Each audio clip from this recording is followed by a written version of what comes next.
Straight ahead on IU NewsNet, a major update in the case of Madeline Howard, the woman who drove while intoxicated and hit an IU student riding a scooter. We'll have the late breaking news. A positive COVID test no longer means you have to miss a week of classes. We'll tell you about the new guidelines for quarantine. And the countdown to spring break is on. We'll take you to a campus festival with tips for staying safe and tell you about one popular location ready to break up with spring breakers. IU NewsNet starts now.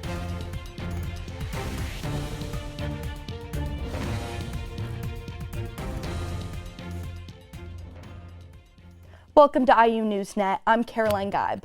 And I'm Isabel Hook. There is a late development in the case of a Kelly student struck and killed while riding home on a scooter a year and a half ago. A female IU student was charged in the hit-and-run death of IU junior Nathaniel Stratton. Police say she was driving drunk and kept going.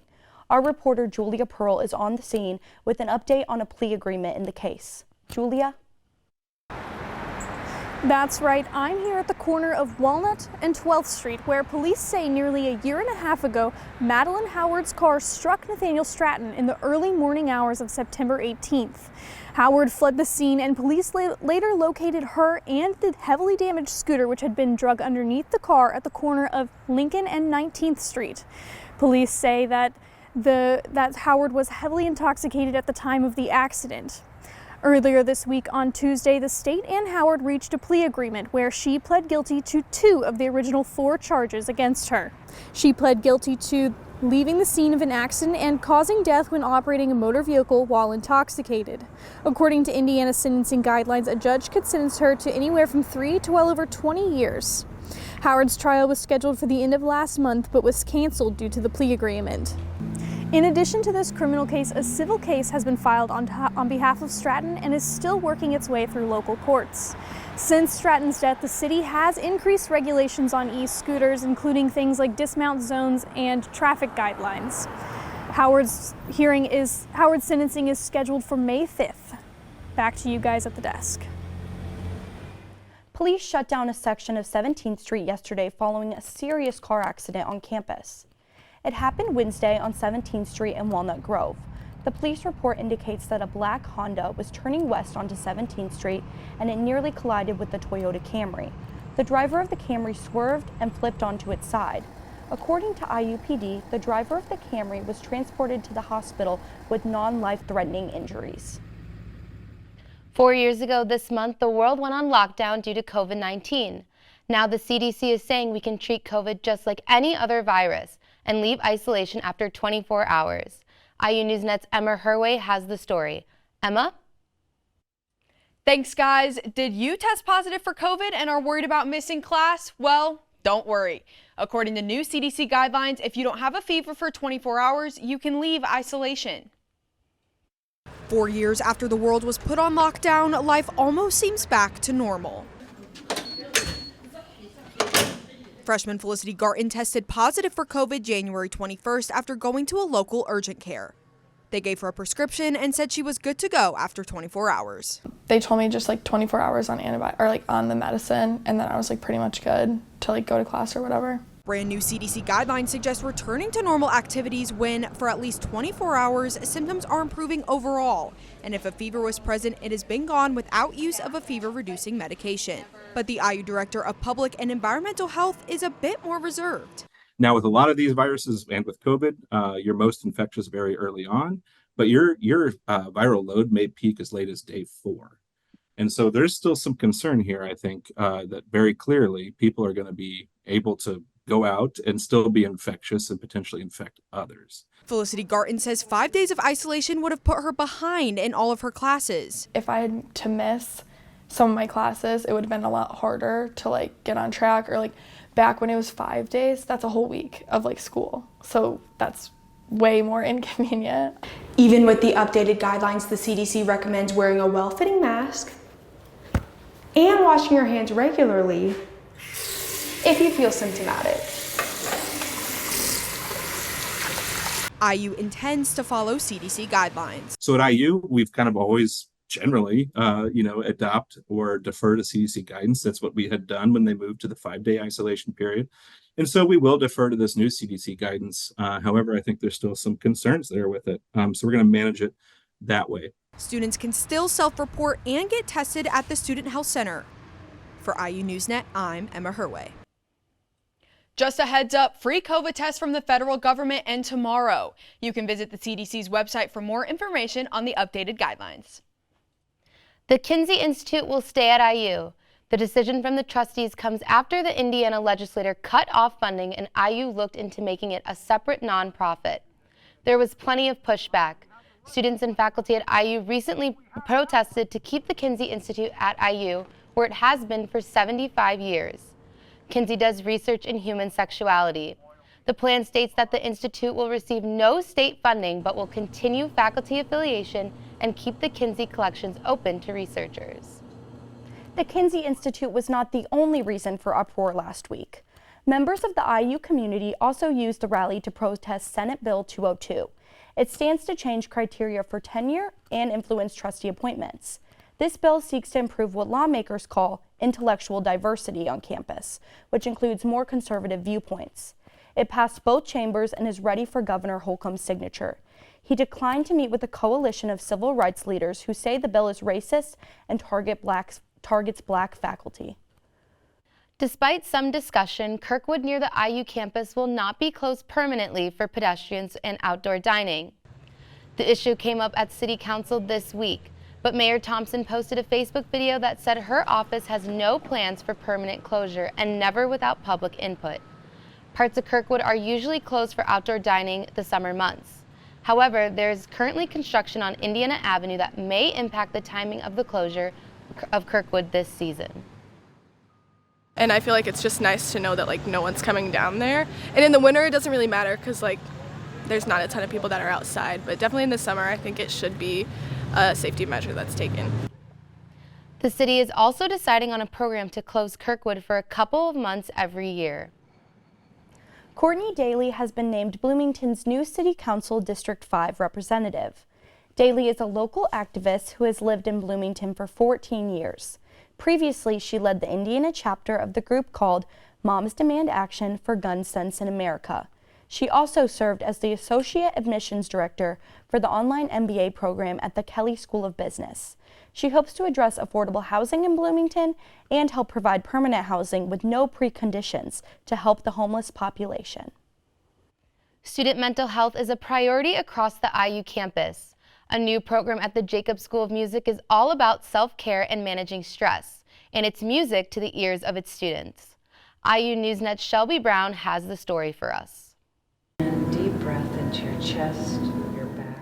Stress is common around this time of year, but for Geib School of Music students, this can be taken to another level. The Geib School is considered one of the best music schools worldwide, right behind Juilliard, and the work that students have to do reflects this. The Office of Wellness and Arts Health Initiatives, also known as OWAHI, is looking to advocate for mental, physical, and emotional well-being through their new wellness program. All of the stresses in a competitive field like music, the stresses of performing, the stresses of trying to do the best you can to meet all of the class requirements, much less the performance requirements, and then have a social life as well. It's just overwhelming. Delia Lee is part of the admin for the OWAHI program and has been in the Geib School for 6 years. I think it's something that tends to feel like it's missing within the music community, and I'm speaking from personal experience.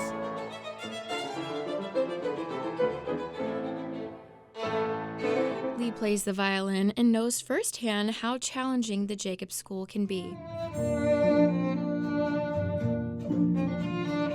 Prioritizing wellness is hard to fit in these students' schedules, but with this new program, OWAHI has brought self-care to the musicians. Transitioning into this OWAHI office was really, really amazing for me because I got to be like a part of it. And I just got to like share what students cared about.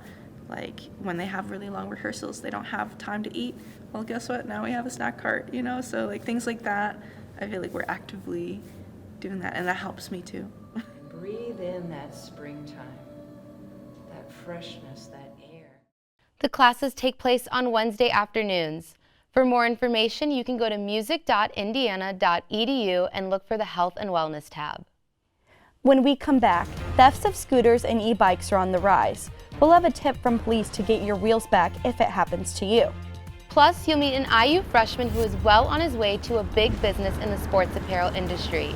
You may recognize his clients. That story when we come back.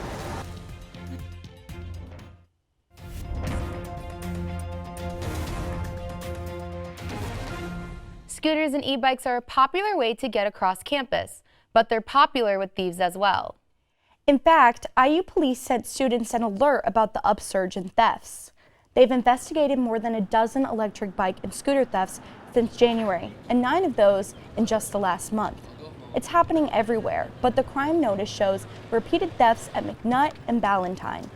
Some of the stolen bikes even had the U-style locks, but police say you need to lock both wheels and frame to a bike rack and consider removing the seat. There's another piece of advice as well. Before you even lock up your bike or scooter, make sure you write down the make, model, and serial number. So if your scooter or bike is ever stolen, we can use that information and enter it into a national database that is kind of like a national lost and found. Police say they have leads on a few suspects, but no arrests yet. Spring break for IU students starts next week, but if you're planning to party in Miami Beach, check out this ad. That was our breaking point, so we're breaking up with you. Miami Beach is breaking up with spring breakers. Locals say they are fed up with all of the activity that comes with spring break, including violence, property damage, and drug and alcohol abuse. Expect curfews, high parking prices, arrests, and fines in Miami this month. For more information, visit miamibeachfl.gov or just stay away. As that ad suggests, spring break can be a terrific getaway or a nightmare. That is why the IU Culture of Care held what they call a Spring Break Fest. IU NewsNet's Zeke Shapiro has the story.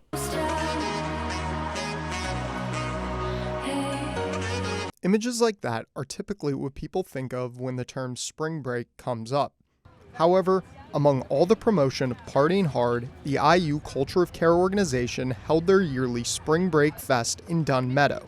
The event aimed to address the problem of dangerous behaviors that take place when college students go on spring break. It's so important. I think that everyone needs to know that you have that space and you have that freedom to be in college and to have fun, but there are different things that you can do to keep yourself safe and to keep the people around you safe. The event had several different tables and activities that promoted the education of common spring break dangers, including heavy drug use and sexual assault.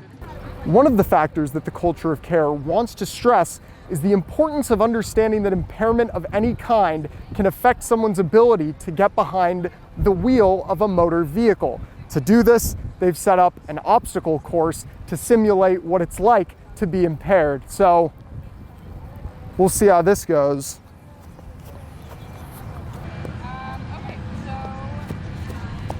Despite understanding the major risks associated with impairment, the organization prefers education rather than determine.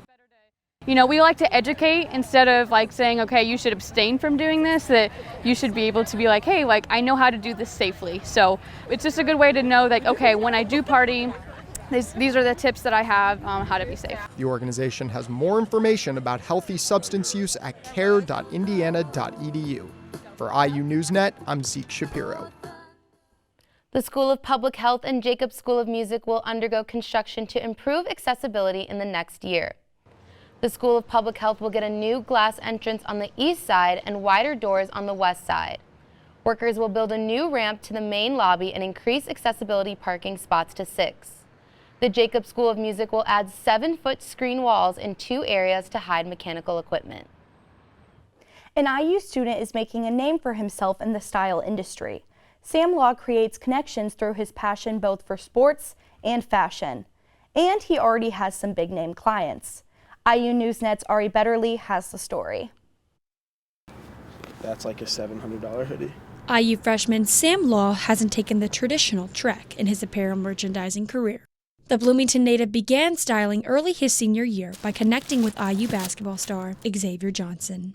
because he was trying to sell some Jordans, and I was like, oh, I sell things, I can help you sell those Jordans. So I helped him sell those, and he was just like, can you get like clothes and stuff? And I was like, well, like, yeah, I guess. So then I started just sourcing stuff for him, and then once he saw I could do that, he like had some teammates that were also needed stuff. This collaboration led to multiple relationships with basketball players and snowballed into styling more athletes at IU and Big Ten schools.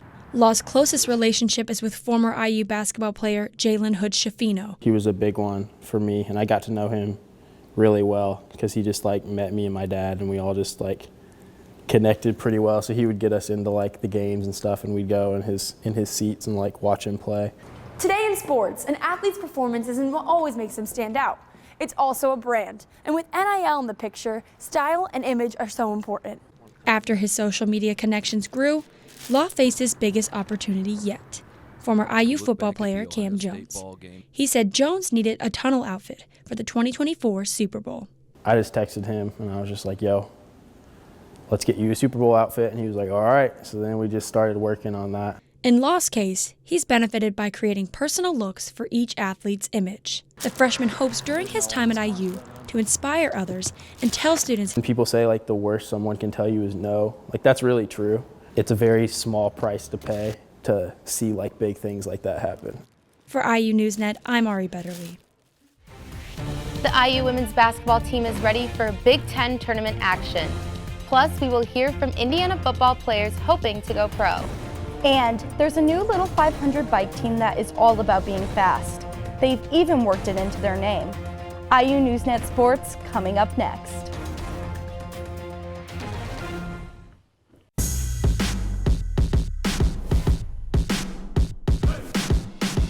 March Madness is upon us as tournament play gets started in college basketball.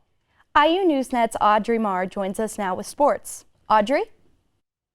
Thanks, guys. It was officially announced as of yesterday that Mike Woodson will be returning next season for his 4th year with the Hoosiers. The former Hoosier himself led Indiana to 2 NCAA tournament appearances in his first 2 seasons. This season, Woodson holds a 17-13 overall record with low possibilities of entering the NCAA tournament. There are coaches that are coaching into their 70s, and I don't know if that's something I'll do. I don't know. But at this point, I'll take it a day at a time, a year at a time. I'm not going anywhere anytime soon, guys. I'm just not. So I'm going to continue to build this team and try to put this team in the best position possible and see where it leads us.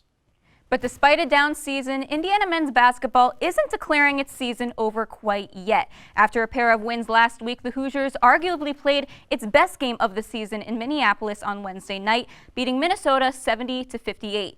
Cleo Ware recorded 26 points and 11 rebounds, and Trey Galloway notched his first career double-double with 13 points and 11 assists. Mackenzie Mbako also contributed with 15 points, shooting 3 for 4 from beyond the arc.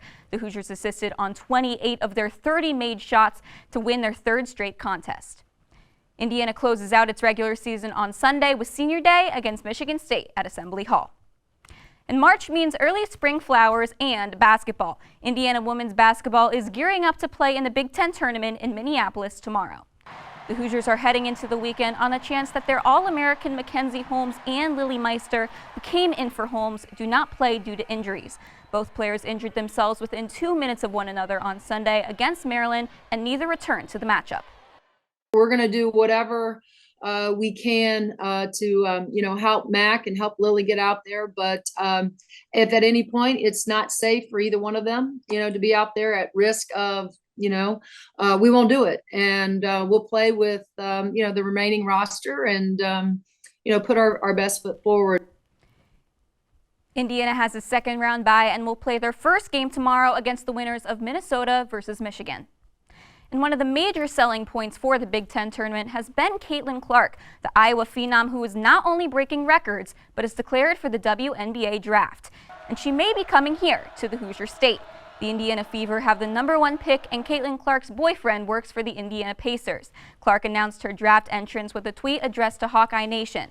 She then followed it up with 35 points in an upset against Ohio State, making her the highest scoring Division I basketball player in men's and women's history. Really crazy to think about. Honestly, if you would have told me that before my college career started, I would have laughed in your face and been like, no, you're insane. And like, I've always been able to score the ball, but I don't think people really understand how many amazing players have come before me and like been able to score the ball and do it at such a high rate and do it for teams that are really, really good. Clark and the Hawkeyes will tip off in the Big Ten tournament on Friday against the winners of Wisconsin and Penn State on Thursday. The Indiana men's swim and dive team won the Big Ten championship this past weekend for the third year in a row. Indiana dominated the meet, winning by a total of 296 points. The Hoosiers went 1, 2, 3, and 4 in a 200-yard breaststroke on Saturday, but it was senior Jason Yep who took first for the Hoosiers. The Hoosiers also won their 8th 400-yard freestyle relay championship in 9 years, out-touching Michigan to take the win. Diver Carson Tyler was named the Big Ten Diver of the Championship after his performance in the 3-meter and Big Ten platform. With the men's win, it completes the program's second swimming and diving double. But the Hoosiers aren't done yet, and the ladies will kick things off as they will head to Athens, Georgia for the NCAA Championship in 2 weeks. On Tuesday, Indiana football hosted its annual Pro Day, which showcases the talents of Hoosiers who have declared for the NFL Draft. NFL scouts from around the country traveled to Bloomington to watch the 7 participating Hoosiers. Participating in activities such as the 40-yard dash, position-focused drills, and more, each player left it all out on the field in hopes of reaching the ultimate dream. But for players like Aaron Casey, this environment was nothing new, as Casey had been the lone Hoosier invited to the NFL Combine last week in Indianapolis. And heading back down to Bloomington this week, Aaron Casey was ready to prove himself once more. I improved a little bit today than I did at the Combine, and then as far as the on-field drills, that's the football part of it. So that's the part I'm more used to, the part that like I feel more comfortable doing. As for what's next, it's the training and the waiting game for these 7 players. The former Hoosiers will look to continue to make their mark in the eyes of NFL recruiters and hope for their name to be called on draft day. For the first time in 10 years, the women's Little 500 race will be full, with 34 teams competing at qualifications for 33 race day spots. But one newly formed team will be riding with all rookies, and they have quite the name. IU NewsNet's Kennedy Recklaw has the story. Shoots coming in! Alpha Fasta Bica, a new team that plans to hold true to their name, Fast. It actually was our coach's wife's idea. And it got kind of like thrown out in the mix at the very beginning. We were like, how should we name ourselves? And then it just stuck. We were like, this is really funny. I think as a team, we're very lighthearted and upbeat. So it was kind of fun for us to be able to like joke around about the name. Or like you'll see it on the list. It's like all sororities that start with Alpha. And then there's Alpha Fasta Bica. A lighthearted group of high school friends and past teammates who decided to give cycling a spin. Well, Belle asked me very early in the semester, and I've always been like pretty involved in sports and stuff. Like she said, like we have all played soccer, and I really like trying new sports and stuff. I just got involved with rock climbing, and cycling seemed like a new fun thing to get into. However, the sport of cycling, specifically racing, comes with quite a learning curve. Just because as a new team, like none of us have cycled before ever. So that was very new for like a learning curve at first, and then being able to actually afford it was also something where we had to look for like sponsorships, and that kind of played a role as like how do we do this as a team. As many students pack their bag and get ready to leave campus for spring break, teams like Alpha Fasta Bica will be remaining right here, learning the ways of the track and getting ready for qualifications, and getting one step closer to their goal of being there on race day. We really just wanted to make it to race day. So like perform as well as we can, perform as a team, practicing exchanges, and just, I guess, giving it our all. The team has gained not only mileage and hours, but also even more love for each other. This team means a lot to me. This is like one of my big friend groups now. Like I spend so much time with them, and they're so much fun to be around. We get updates like every time we see each other. It's like, okay, so what'd you do this weekend? Let me hear everything if we didn't see each other over the weekend. And it's just like a new best friend group. I love it so much. With quals around the corner, AFB will continue their strides and show the community what 4 rookie riders are capable of. For IU NewsNet, I'm Kennedy Recklaw. And with spring break coming up for IU students, that means Little 500 qualifications for teams like Alpha Fasta Bica are coming almost as quickly as their name. Caroline and Isabel, now back to you. Thanks, Audrey. That's it for IU NewsNet until after spring break. We have a student production team in the control room and in the studio. We thank them and we thank you for watching. I'm Isabel Hook. And I'm Caroline Geib. Be sure to follow us on Facebook, Instagram, and Twitter at IU NewsNet. Take care, and we will see you next week.